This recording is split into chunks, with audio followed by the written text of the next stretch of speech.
Hello, so today I will be going over the scientific method and the hypotheses associated with it.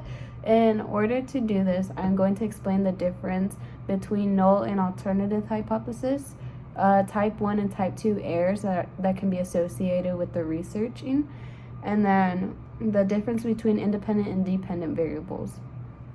So to begin, I'm going to give you a quick definition of the scientific method. So the scientific method requires both a hypothesis and inferential statistical test of that hypothesis versus another competing hypothesis.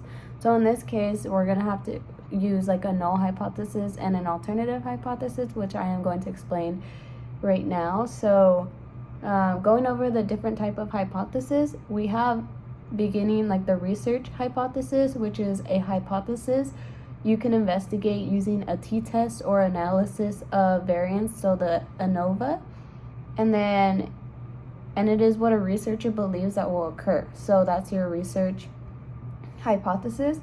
And then now I'm going to go over the null hypothesis. So the null hypothesis is represented by H sub 0, and this is a statement that states that there is no relation between variables. And then we have the alternative hypothesis, which is the opposite of the null hypothesis. So it is represented by H sub 1, and this is a statement that states that there is a relationship. So moving on, there are the two types of errors that can be associated with the research. So there's the type 1 error that states that there is a relationship or difference when in fact there is not. So this is also known as a false positive. And then you have your type 2 errors, which concludes that there is no difference when in fact there is a difference, and that is known as a false negative.